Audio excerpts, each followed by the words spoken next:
नमस्कार मित्रों, स्वागत है आपका हमारे इस नए चैनल में जिसका नाम है स्टिकी वाइब्स। यहाँ ना प्रोपागेंडा चलेगा ना फेक न्यूज। यहाँ सिर्फ सही और सटीक जानकारी आप सभी लोगों पे पहुँचाने की हमारी भरपूर कोशिश होगी। मैं विशाल मिश्रा कैमरामैन फहीम के साथ आप सभी लोगों का हार्दिक अभिनंदन करता हूँ। मित्रों, हमारे देश में इस वक्त कई राज्यों में चुनाव होने वाले हैं। चुनाव आयोग ने सभी राज्यों के चुनाव की घोषणा कर चुकी है। मित्रों, बंगाल में चुनाव 8 चरणों में होने वाले हैं। हमारे देश में ये पहली बार हो रहा है कि किसी राज्य में इतने लंबे चरणों में चुनाव होने वाले हैं। सबसे पहले बंगाल में चुनाव 27 मार्च से लेकर 2 मई तक होने वाले हैं। ये हम पहली बार देख रहे हैं कि चुनाव आयोग ने इतनी लंबी चरणों में चुनाव की प्रक्रिया रखी है। दोस्तों, हम देख रहे हैं कि बंगाल में चुनाव हिंसक रूप धारण कर चुकी है। अगर देखा जाए तो एनसीआरबी यानी कि नेशनल क्राइम रिकॉर्ड्स ब्यूरो यानी राष्ट्रीय रिकॉर्ड्स ब्यूरो, जो कि हमारे देश में सारे क्राइम की समीक्षा करती है, एनसीआरबी की माने तो देश में राजनीति से प्रेरित कुल 61 हत्याएं हुई हैं। फिर से सुनिएगा, 61 हत्याएं हुई हैं, जिसमें बंगाल में सबसे ज्यादा 13 से 14 हत्याएं हुई हैं। हाल ही में आप लोग सभी लोगों ने देखा होगा कि किस तरह जेपी नड्डा की काफिले पे पत्थरों और लाठियों से हमला किया गया था। वहीं सेंट्रल एजेंसियां भी चुप नहीं बैठी हैं। वो ममता बनर्जी के भतीजे अभिषेक बनर्जी की पत्नी को सम्मन दिया गया है कोयला स्कैम, जिसमें कई लोगों का नाम सामने आ रहा है, जिसमें से अनूप लाला, जिसके घर में हाल ही में सीबीआई की छापेमारी हुई थी।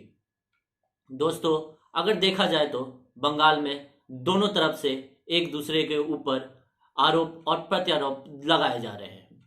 यहाँ पे कई मुद्दे हैं। सीएए का मुद्दा बहुत बड़ा है, क्योंकि बांग्लादेश से आए कई शरणार्थी अभी बंगाल में बसे हुए हैं। तो वहीं ममता बनर्जी ने कहा है कि हम सीएए कानून को बंगाल में लागू नहीं होने देंगे। बंगाल में तृणमूल कांग्रेस और बीजेपी दोनों में कांटे की टक्कर देखी जा रही है, जहां बीजेपी ने शुभेंदु अधिकारी और ममता बनर्जी ने खुद को नॉमिनेट किया है नंदीग्राम से, जहां वो दोनों एक दूसरे पे कटाक्ष के साथ साथ भारी हिंसक प्रदर्शनों के साथ एक दूसरे का चुनावी माहौल बना रहे हैं। मित्रों, बंगाल का चुनाव कई मायनों में बहुत ही महत्वपूर्ण देखा जा रहा है। महत्वपूर्ण इसलिए क्योंकि यहाँ national party Bharatiya Janata party, जो कि अभी भारत में सरकार में है और गवर्नमेंट में है, वहीं तृणमूल कांग्रेस, जो पिछले 10 सालों से बंगाल में अपनी सत्ता हासिल किए हुए है। पिछले 10 सालों में बंगाल में कई मुद्दों पे अनेकों चर्चाएं हुई हैं, जिसमें से सीएए और एनआरसी बहुत ही महत्वपूर्ण चर्चाएं रही हैं। दोस्तों, बंगाल में एक मुद्दा ये भी था कि किसान समृद्धि योजना को जो 2-2 हजार रुपए मिलने वाले थे, यानी कि टोटल 6,000 रुपए मिल रहे थे, उस पे भी है कि ममता बनर्जी ने उस पे अपना कोई भी लोगों का नाम नहीं दिया।